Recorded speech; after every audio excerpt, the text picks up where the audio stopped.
I just want to do God's will. And he's allowed me to go up to the mountain. And I've looked over and I've seen the promised land. I may not get there with you, but I want you to know tonight that we as a people will get to the promised land.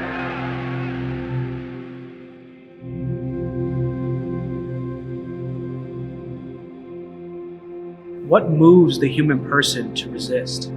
Why do we protest in streets, defy governments, kings, and tyrannies? The newly elected governor of Alabama, George Wallace, proudly proclaimed in his inaugural address, "Segregation now, segregation tomorrow, and segregation forever." Reverend Martin Luther King Jr. was listening, and he and the people of Birmingham took to the streets in peaceful opposition to a government that had lost its way. They were met with great terror and violence until a state court injunction eventually shut the protests down. King then made a decision that he knew would likely place him in jail, take him away from his family, and invite chaos into his otherwise comfortable life. On Good Friday, the day Jesus Christ was put to death, King, with a small group of protesters, decided to peacefully march in opposition to an unjust law. They were quickly arrested and thrown in Birmingham jail.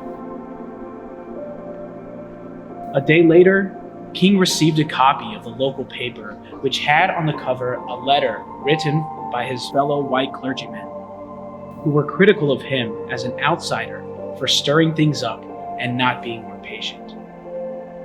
King immediately began writing all over the same paper, in the margins, between the ads, then on the napkins, paper towels, and any other pieces of paper he could find, while his lawyer continued to smuggle it all out, bit by bit.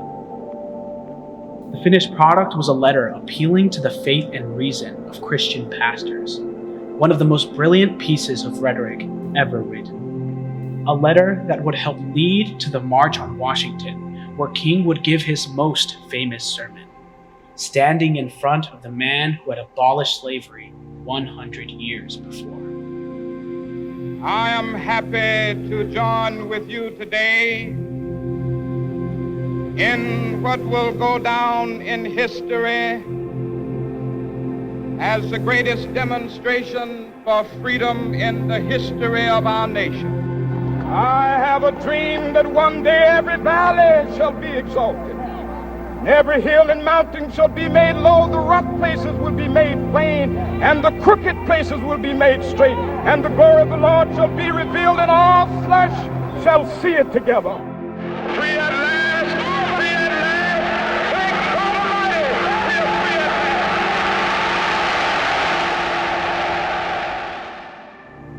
While King paraphrased the words of the prophet Isaiah, the hearts of those listening were burning within them, and a sleeping nation was beginning to wake up. As Isaiah did thousands of years before, King was calling people back to faithfulness, and not as a revolutionary who had come to overthrow a government, but as a prophet to a people who had lost their way. King had seen something others had not, a dream his fellow pastors could not see, as they lived comfortably outside the chaos of tyranny.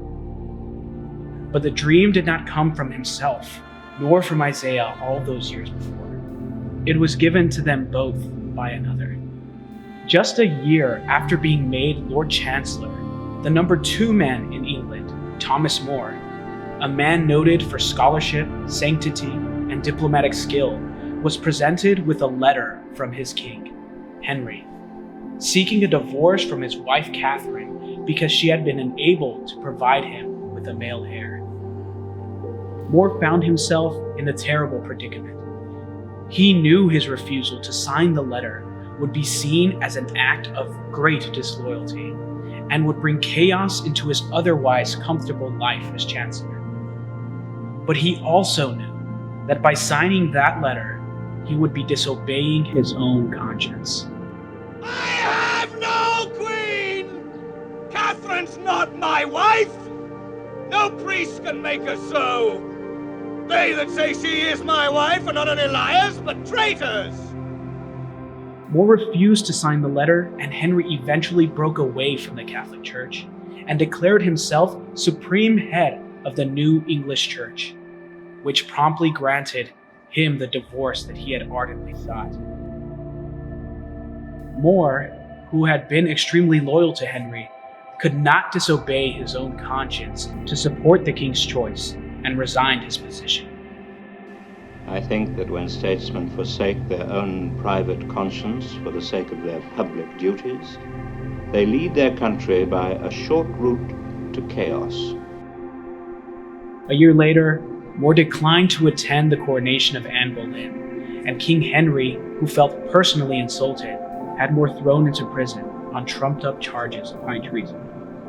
More was tried in his own courtroom at Westminster Hall and convicted by means of deception, bribery, and jury tampering. But before the sentence was passed, the judges invited More to speak.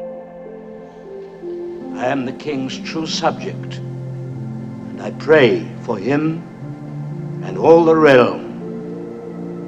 I do none harm. I say none harm. I think none harm. And if this be not enough to keep a man alive, then in good faith I long not to live. More was then sentenced to death by a jury which included Anne Boleyn's own father, brother, and uncle. What moves the human person to resist? Why do we protest in streets, defy governments, kings, and tyrannies? Both More and King had seen the short path to chaos of a nation that does not follow its own conscience. And both of them were unselfishly willing to offer their lives in service of something bigger than themselves. They knew that the rights that they had been given came with an equal weight of responsibility to the state that ought to protect those rights. More and King, who were both extremely loyal to their countries until the end, had dreamed a dream not given to them by any government, monarchy, or founding father, but by the Creator who had endowed them with those certain, inalienable rights. Which is why before More was to be beheaded for crimes he did not commit, he spoke these words to the king. I am commanded by the king to be brief, and since I am the king's obedient subject, brief I will be. I die his majesty's good servant, but God's first.